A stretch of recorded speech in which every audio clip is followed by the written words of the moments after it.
Okay, so we had started, guys. By the way, welcome and thank you for coming on our, for me, Saturday morning call, for you guys, mostly Friday evenings. Yeah. So if you know any flat earthers, show them this video with the sun shining right behind. So, uh, and by the way, do you hear the birds? No, I don't. Whoa, whoa, whoa, Oh, now I whoa, hear. whoa, whoa, whoa. Yeah, so we have a forest setting here.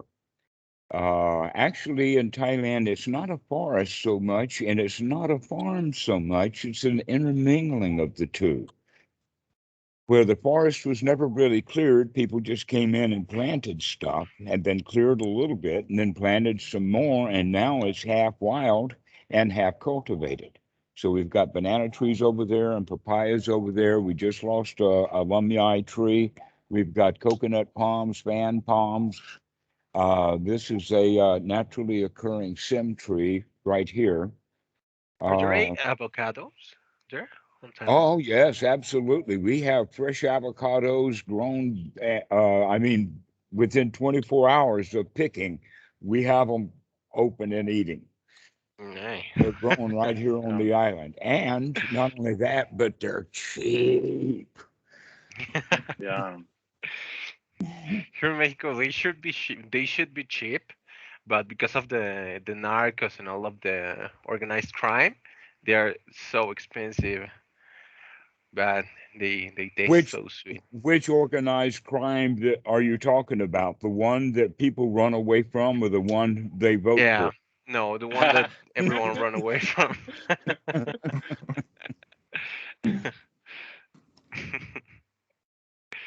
Is this recording? Does it go on YouTube? Yes. Do you All mind? of Yeah, I guess not. I'll be more careful with what I say then. Ah, well, Careful what you say. that's exact. And look how many videos there's been done. Look how careful I have to be. That in fact, another way of saying careful, which sounds like a lot of work, is to be, let us say, to pay attention. But even paying has that quality of work. So the real easy part is just to be here now, which is also paying attention and being careful because you're watching what's going on. So all we have to do is take the work out of it. And sure, be careful. But be careful easily and happily. Be careful with the toy because you're going to break it anyway someday if you play with it enough. Scott, what do you have? Yeah. Oh, I was going to say, like, the only reason you feel like a little bit like you might be a little bit embarrassed if something you say goes on YouTube is Uh-huh. because you don't realize that everyone who's ever going to watch that video, including yourself, is going to die. And it's not going to it has no like inherent it's not like you're dooming yourself to the permanent record of what you said in this video. Like most Uh-huh. likely, eh, most likely, most of the people who are going to watch it are going to forget about it in like 2 minutes right after they saw it. Anyways, Pre- precisely so. Probably less than 2 minutes. But yeah, the another part about that is that when this video that is being made now is actually physically published on YouTube, all of the participants who were on that YouTube video are already dead. true. Something new Mm. has come by. In fact, there may be some dying and rebirthing right here on this video.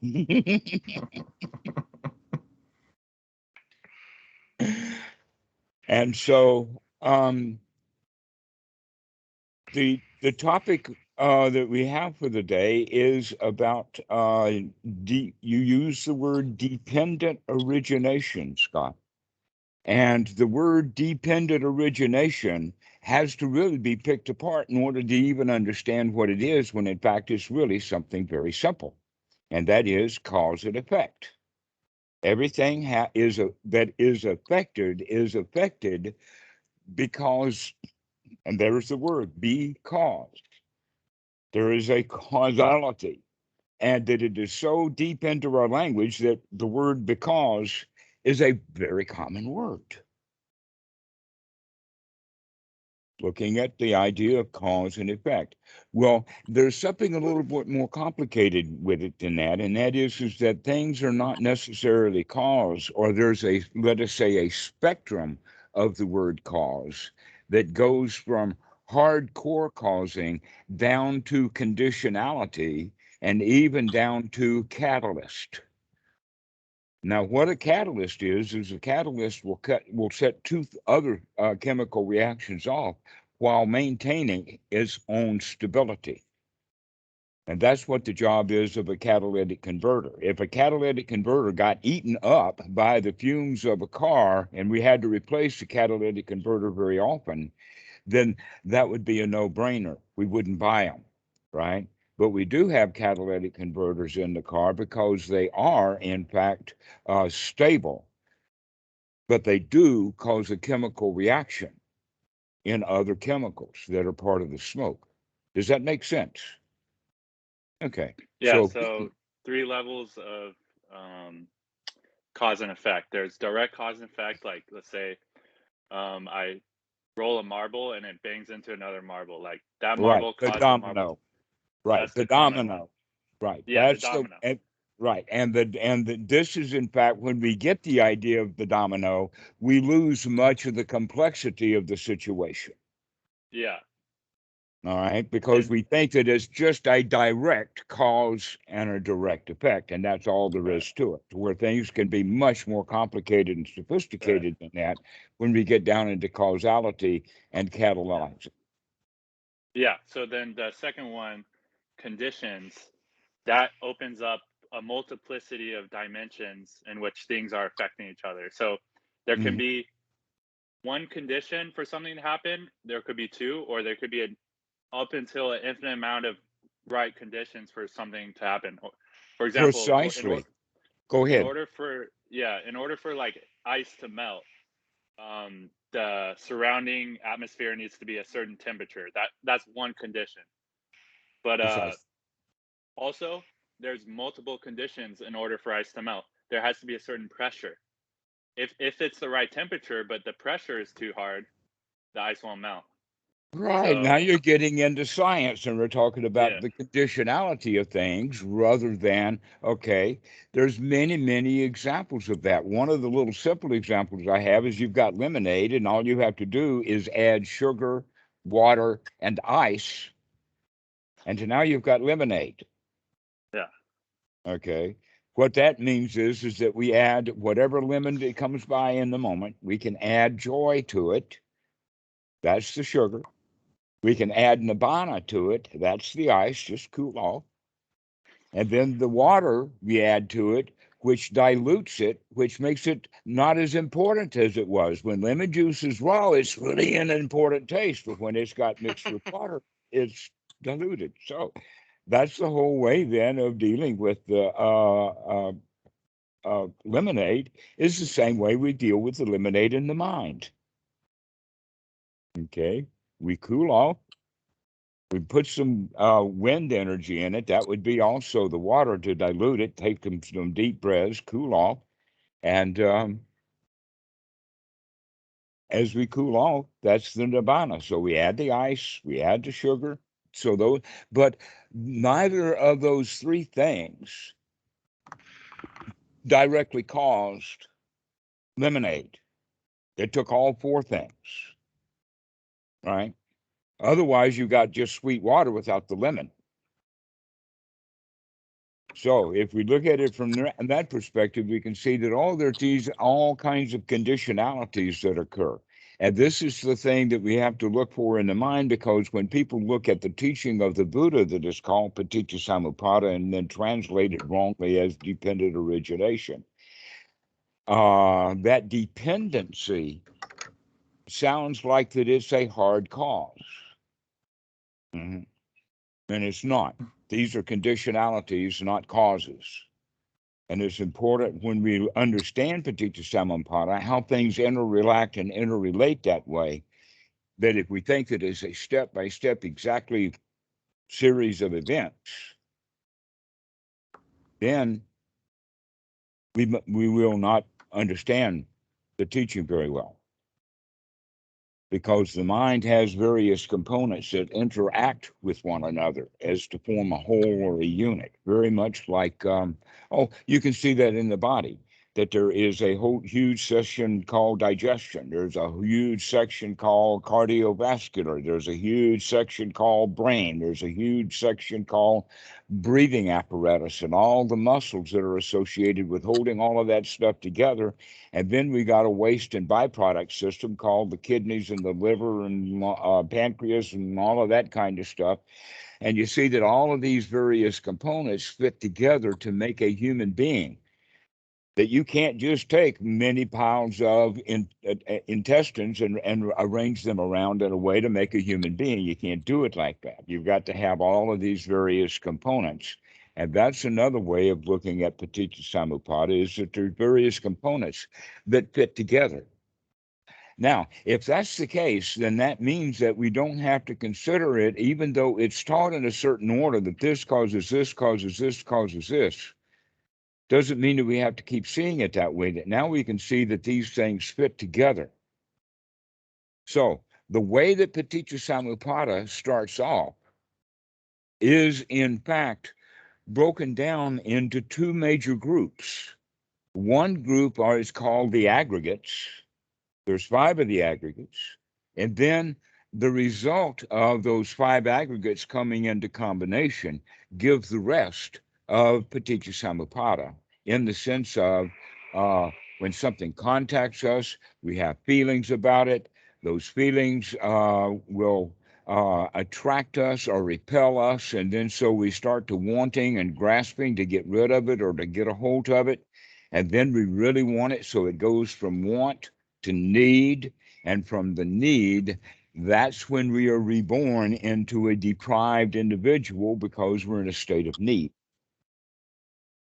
Okay, so that's basically the sequence of events that happens. That's the rebirth process, is we're reborn as something needy.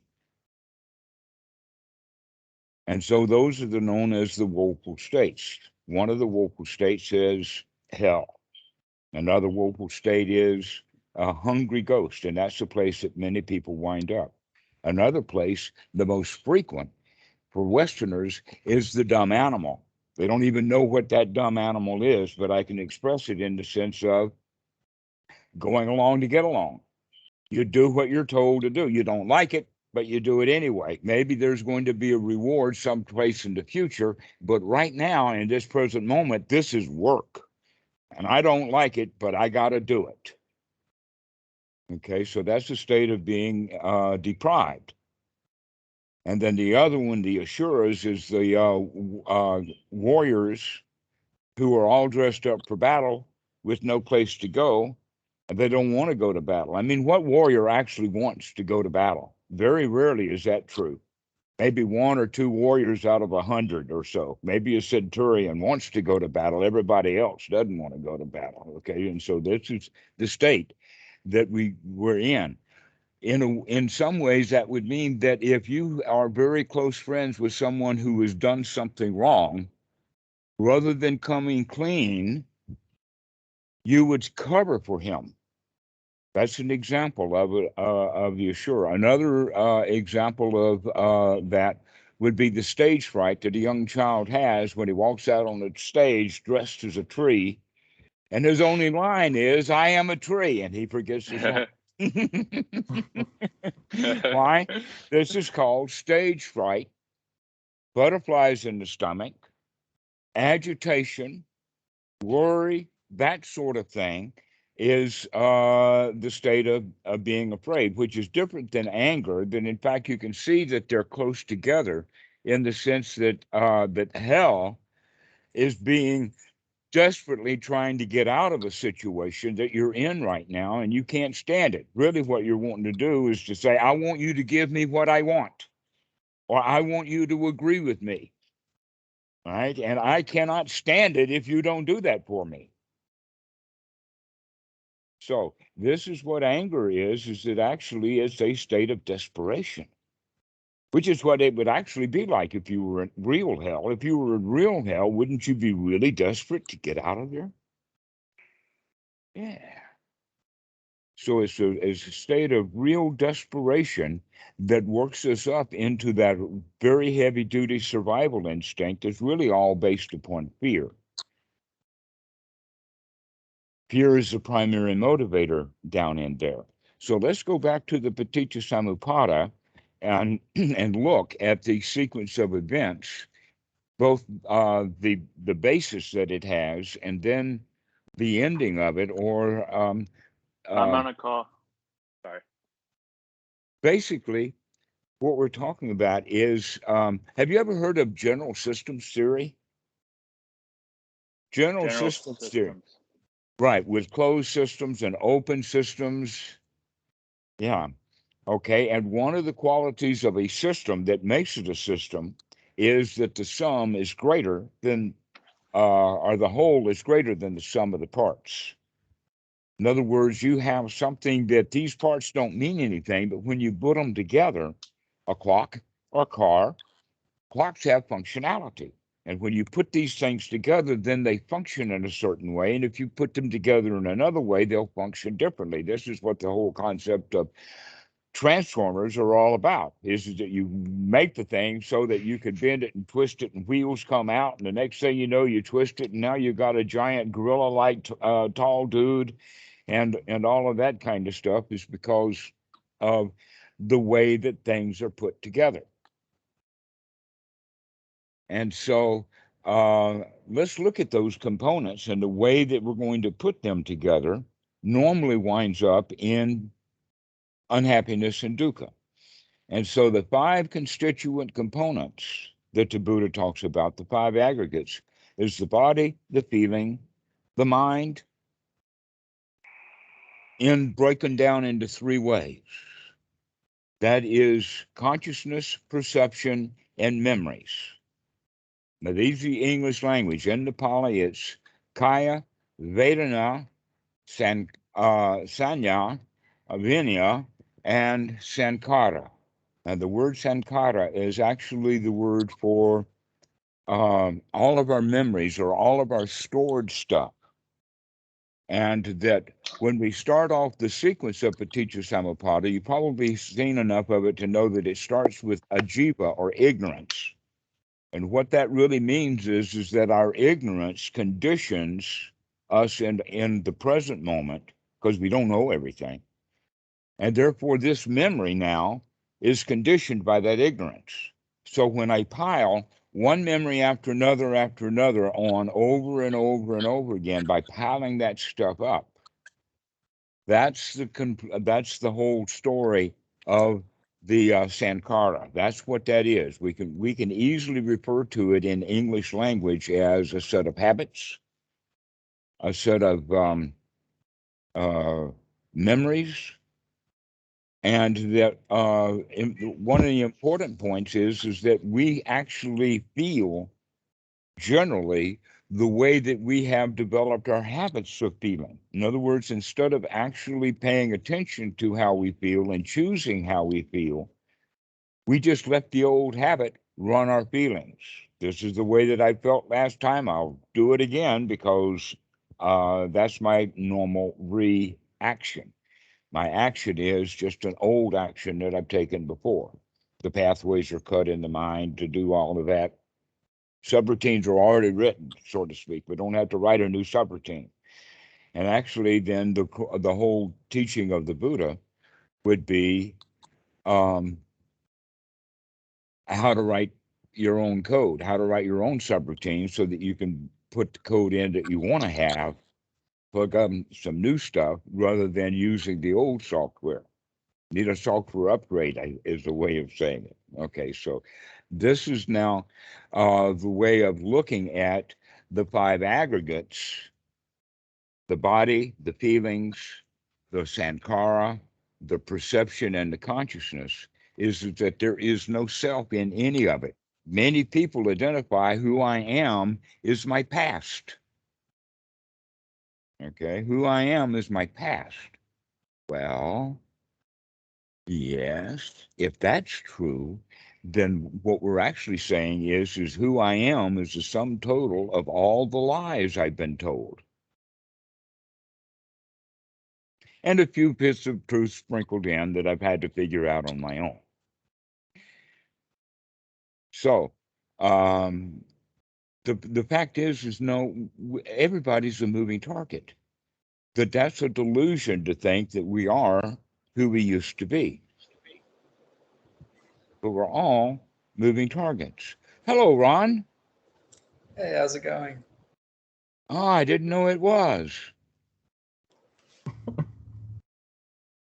Playing with rituals again there, guys.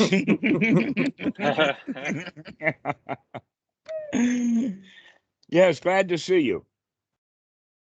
We were talking about dependent origination and how that the 5 aggregates fit in exactly into dependent origination, which is basically what we're talking about is that it's not a cause and effect, but it's more of mutual conditionalities. And when we understand it that way, it's much easier to work with. Because, in fact, you can think of it like this, that the 5 aggregates that we're beginning to discuss are just an adaptation of the 4 foundations of mindfulness, the satipatthana, which is the body, the feeling, the mind, and the mind's objects. But here, we're not working with the mind objects because the mind objects are the product of the other 3, which are real things. And that these 3 things are actually, one of them is broken down into 3 groups. But we're still talking about paticcasamuppāda and the 5 aggregates and the 4 foundations of mindfulness all at the same time, because we're talking about all of the, this is it. It's just 3 different ways of looking at it. Sort of like good in the beginning, the satipatthana, good in the middle, the 5 aggregates, and good in the end would be the paticcasamuppāda, and how all of this stuff fits in together. So these 5 aggregates, there is the important point is that the individually there is no self there. Let's use the example of the self being transportation. That is what a car does. And this is an adaptation with in the suttas where Nagasena was taking a chariot apart, but we're going to take a car apart, because a chariot, the quality of a chariot or a car is that it has a form of transportation. But if you take that chariot apart, where is the chariot? If the chariotness is the transportation itself. Okay, so then now we're talking about the distinction between structure and function. There is the structure, in fact, the structure of the brain, and then there's the functions, and the functions have to do with the structure of the brain and how they interrelate. Just like the functions of all of these components, the structure of the automobile come together in certain ways to create transportation. Okay. And so when we put these 5 aggregates together, the outcome then is the self, me, but the constituent components, there is no self in there anywhere. That's the important point. In other words, I am not my memories. And many people confuse that. A lot of people say, oh, well, when I was 5 years old, not recognizing, no, that was just a child. You just happen to have a lot of memories of that child right in the present. But you are not that child. Not one molecule in your body, not one cell is the same. Not one neuron is still existing. Nothing about you. I'm sorry. You froze there. Can you say again? I said it's just the brain that remembers. It's just data. The brain is a concept. Yes, absolutely. The brain, you don't experience the brain. Well, actually, no, the brain is physical. The mind is just a concept. Yeah, exactly. Brain But, is physical. But you experience the mind, you don't experience the brain. Well, you could look at a brain, you could look at someone Isn't else's that brain. interesting? Right. Here's something really funny. Can a camera take a picture of itself? No, Well, not without a mirror. right? But now you've added a distortion. You've added a reflection. It's not so. The answer is cameras can't take a picture of themselves. It doesn't matter what you do. Well, that same thing with the brain and the mind. The mind cannot see the brain. Mm. It cannot see the structure in which it lives in. Is just the function. That's almost the same as the ticking of the clock is unaware of the clock. All it's doing is ticking. And it thinks magically that there's no clock there. Or in the case of the humans, we think magically that the ticking of the mind is me, which is the body. And a lot of people get confused that I am the body. And you can see, in fact, that the I am the body makes a lot of business, a lot of money. Look how many industries are in business simply because of people under the delusion I am the body. How about the cosmetic industry? How about the shoe industry? How about the bag industry? How about the fashion industry as a whole?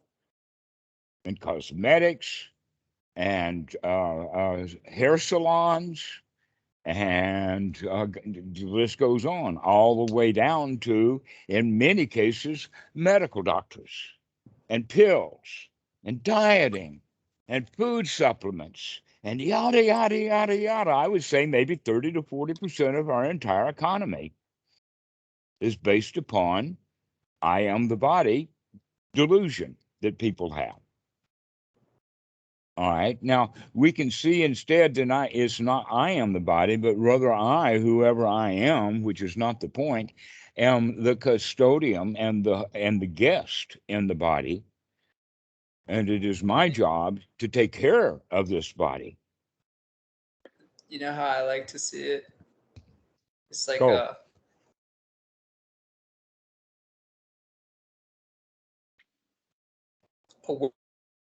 He think you're freezes. is an breaking up. experience taking place in awareness. Yeah, Say that again. say it again. You broke up. I said awareness is not an experience happening in the body. The body is an experience happening in awareness. Yeah, That's true. that's very Hindu, but it's very true. The body is actually nothing but a concept. Yeah, that My That's what I body is said. a comes out concept. of the emptiness. That's what I said. Right? There is a physical body, Awareness. but most of the time we think of it conceptually. So we also see that the feelings that arise are not me. People will go around in our community saying, I am angry, or I'm frustrated, or I'm sad, or I'm joyful. But in fact, sadness just comes and goes. Why does it have to come with a self? How about anger? When I am angry, what does that mean? That the I is just sitting there, and whatever emotion comes up, the I just becomes that emotion. If that's the case, then the emotions run the show, not the I. And so that's delusional to say I am angry. You couldn't possibly say that. The more correct thing to say is that I see anger, or there is anger is even more correct. There is anger. Yeah, I know what to feel like when I feel angry, when I feel angry. You hear that? So the point is that there is no I in the feelings, there's no I in the body.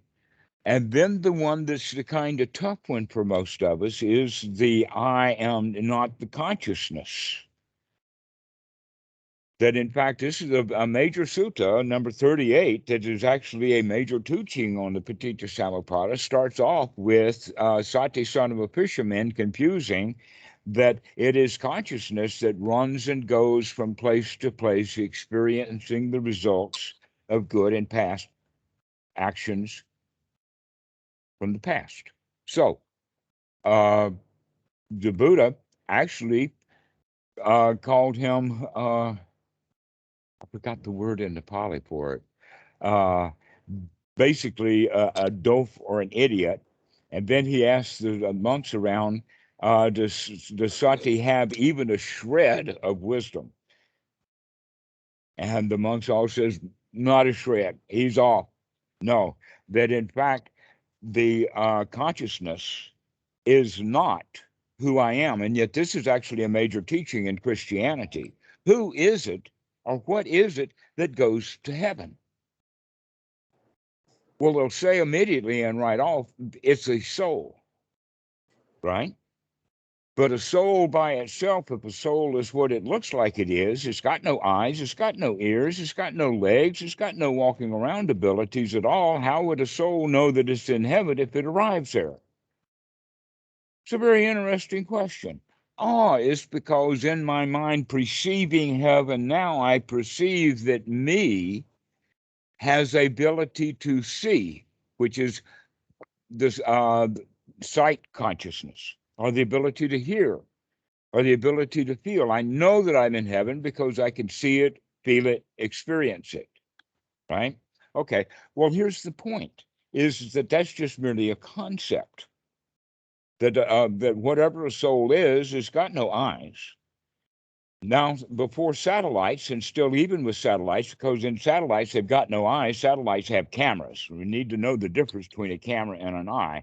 But they talk about eyes in the sky. There's no eyes in the sky. There is nothing watching your location. Not a God, at least. Not a comma machine, for sure. That in fact, actions and reactions happen because of the way of the mind functioning. And the reality is that consciousness itself is dependently arising.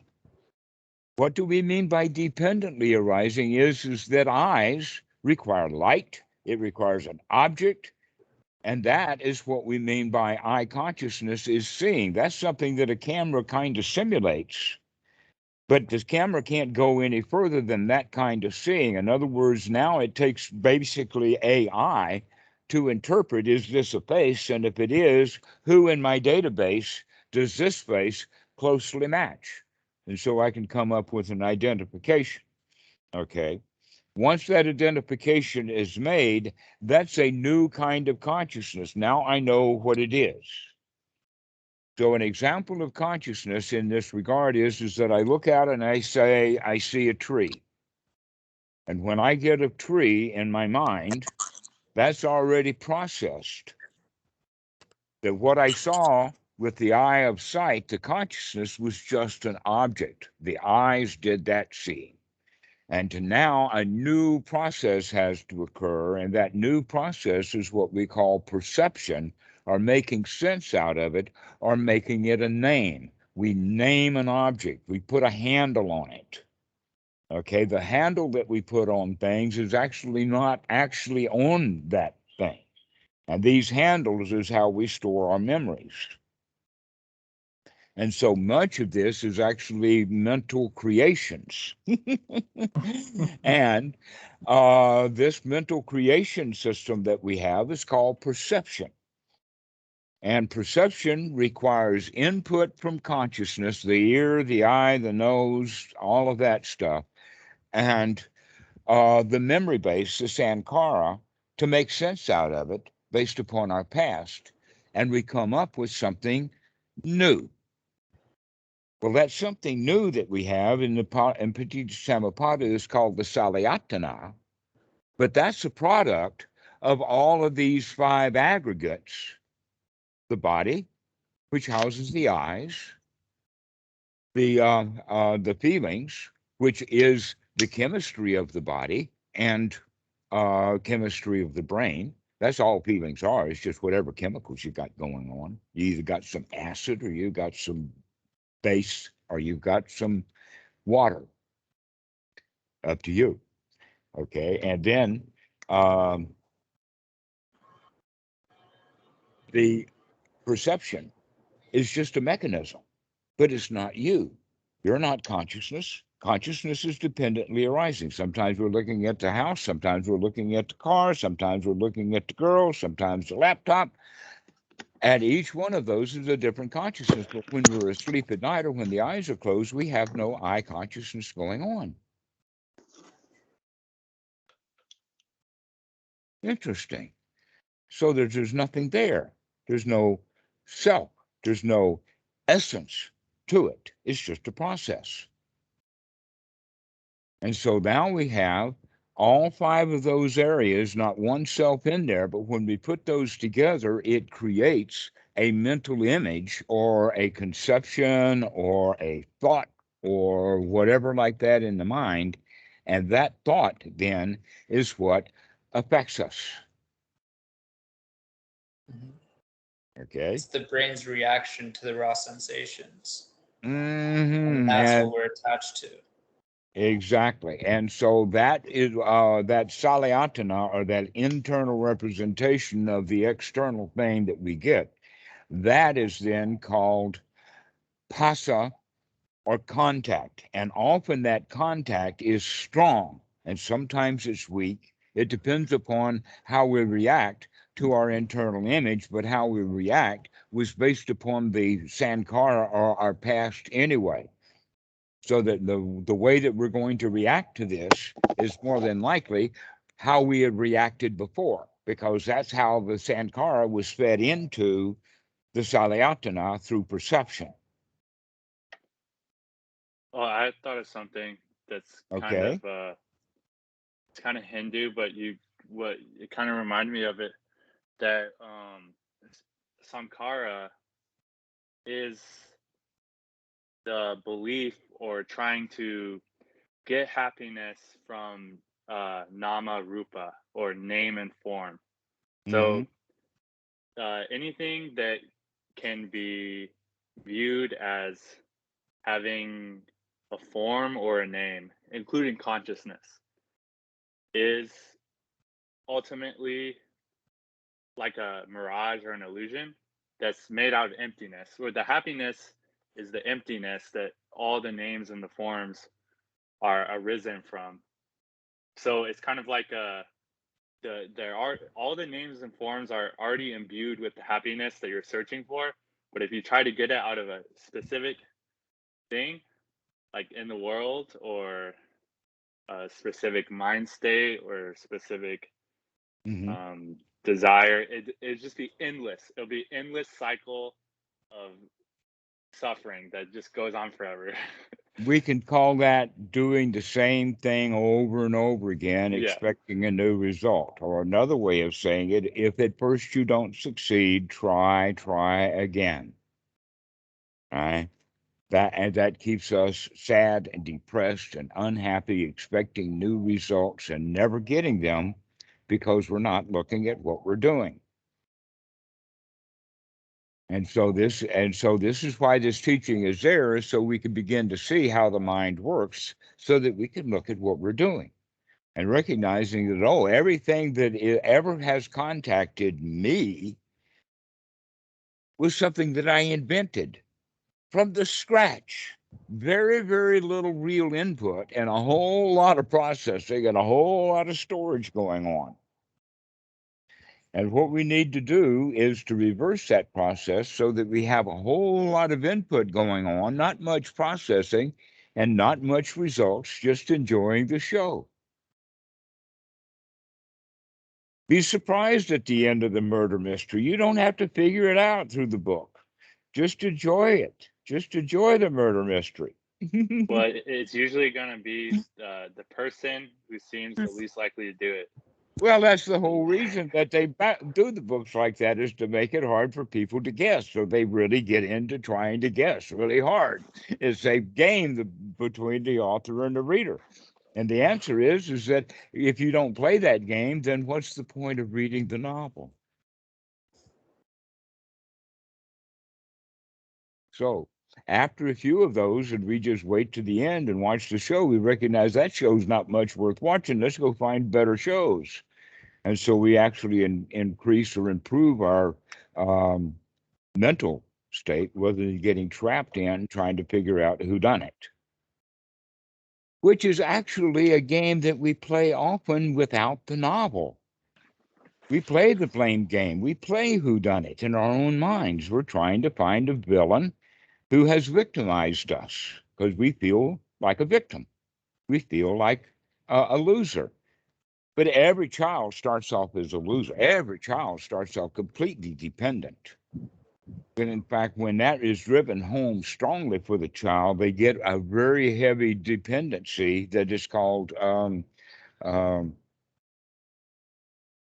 abandonment issue.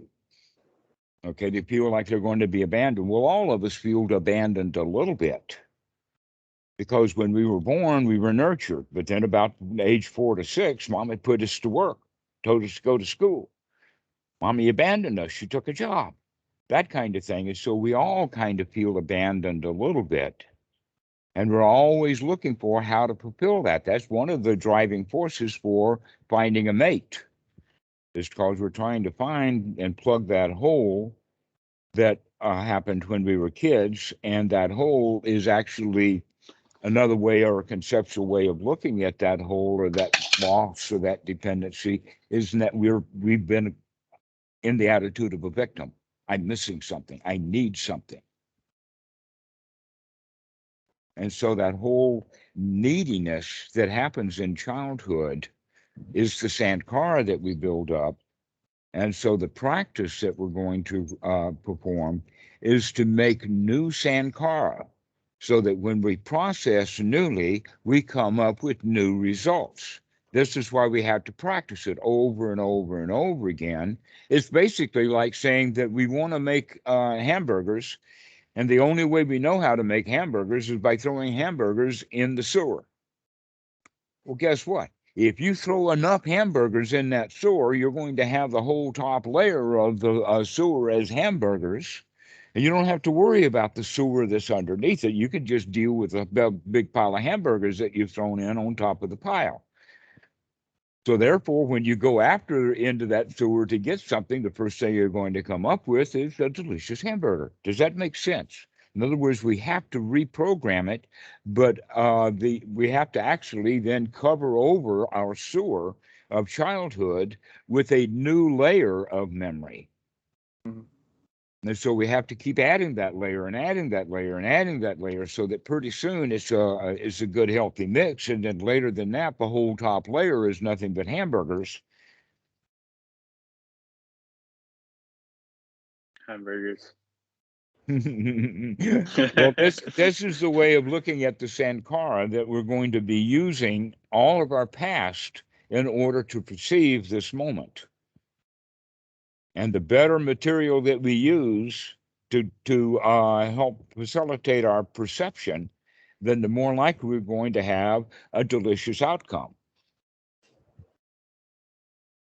Because what we normally do is we see a hamburger and we wind up experiencing sewage. Now we're going to start seeing more and more hamburgers, and this time we're going to start layering the hamburgers of the memory into the top of the sewer so that we have more and more hamburgers. This is how our memory base works. We're going to layer the top of it with good, wholesome thoughts and good, wholesome feelings and good, wholesome ways of doing things over and over again so that whatever the moment brings to us, if we can remember, oh, I'm going to get hamburgers, not sewage out of this memory system. And so this is why I talk about the way that the mind works is wind up in the feelings. If we have wise feelings, then we can choose what to do with this feeling. But if the feeling is ignorant, in other words, we're getting old past stuff up, then those feelings that arise are going to lead us, because of their ignorance, into wanting, into needing, and right back down into the same sewer that caused all of the garbage in the first place. But if we are wise at that point of contact, when we can see that, oh, I have a choice about the way that I feel, in the sense of I can like it, but I don't want it. Or I don't like it, but I can put up with it. Or another way of saying, which we worked with Alex yesterday, was the idea of I can be satisfied even if I don't get what I want.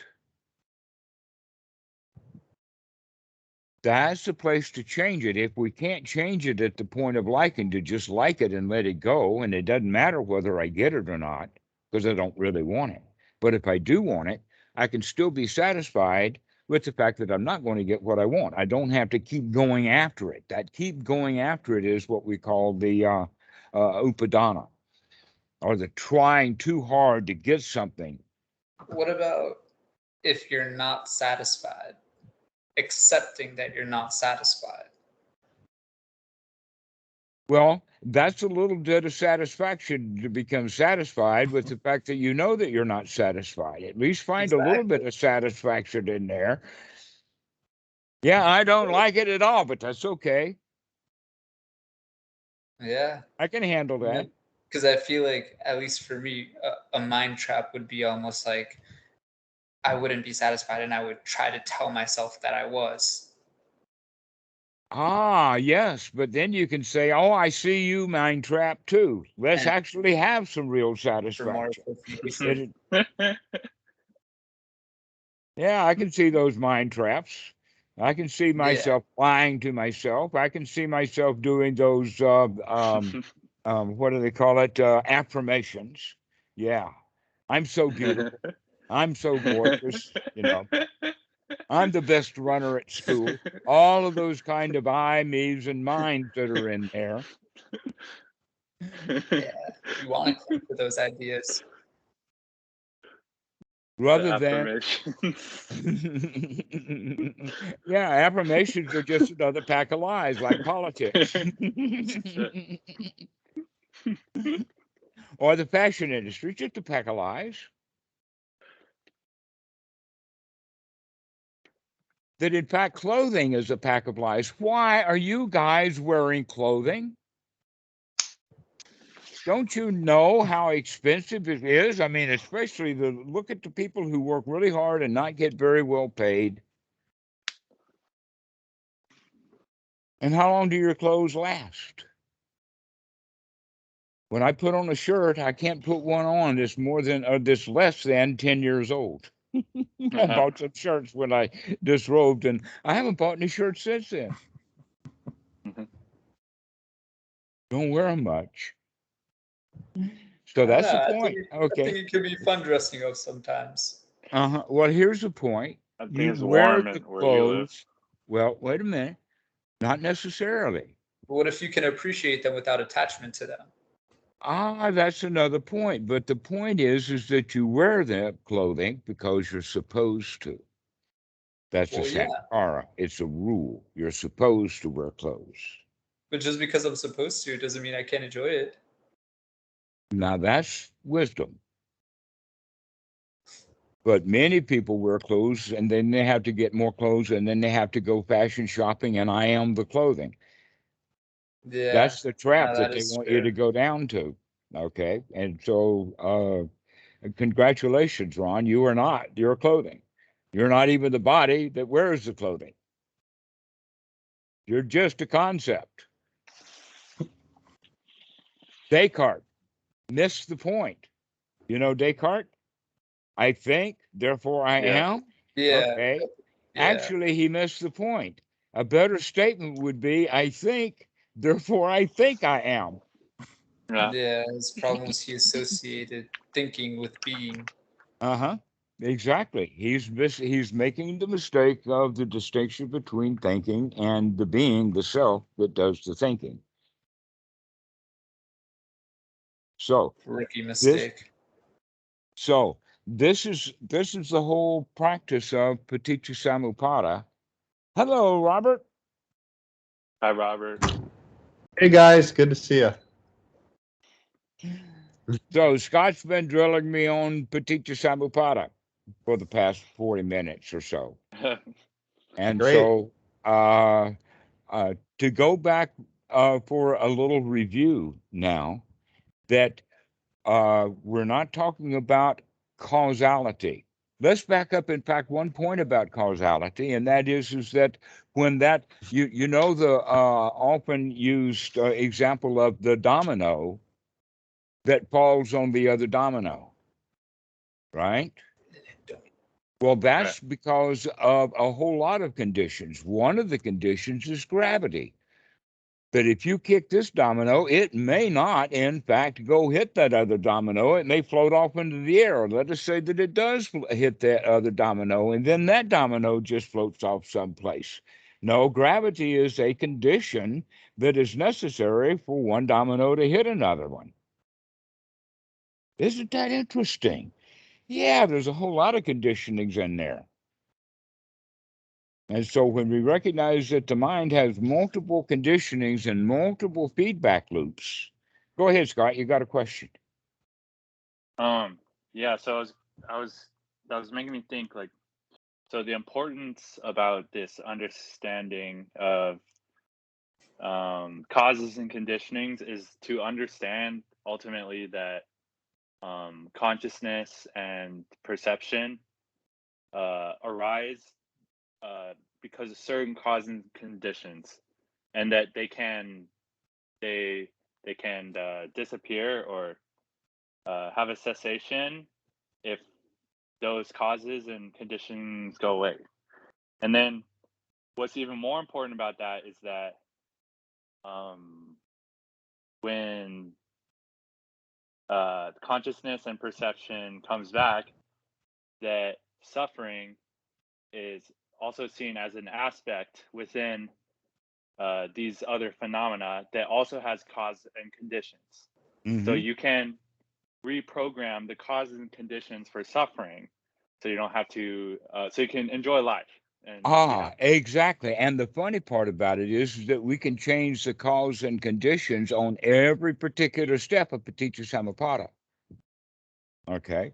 That a bar fight, people will eventually wake up in the anger stage before they get into physical contact. And sometimes after the brawl starts, other people will break it up. But if you don't ever break it up, somebody's going to die. Okay. When does it get broken up? Someplace along that stage of paticcasamuppāda.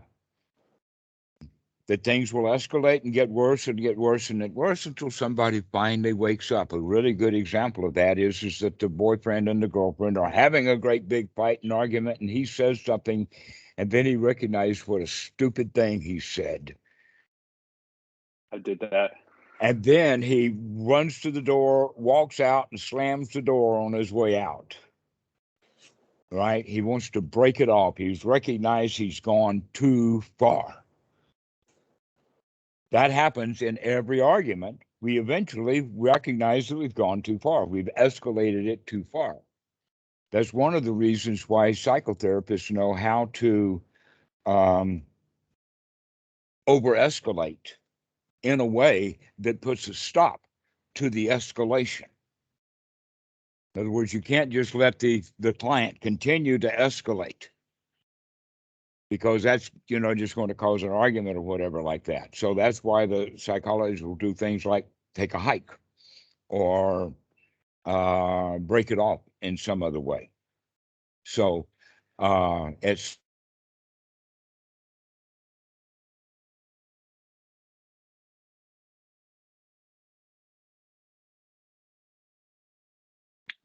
Hello?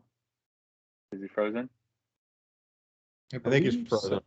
Yeah. Is he frozen for you guys too? Mm-hmm. Yes. Okay.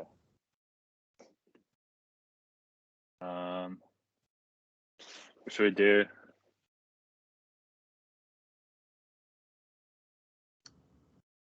How's your night going? Oh, mine, good. How about you? How about you? Pretty good. No, we just got back from a hike, so that was great. Nice. What are you guys up to tonight? Oh, we're here on Whidbey Island in Washington State, so it's like this really nice rural island. So there's some trails nearby. So it was just really great. We took our two dogs, my girlfriend and I, and it was awesome.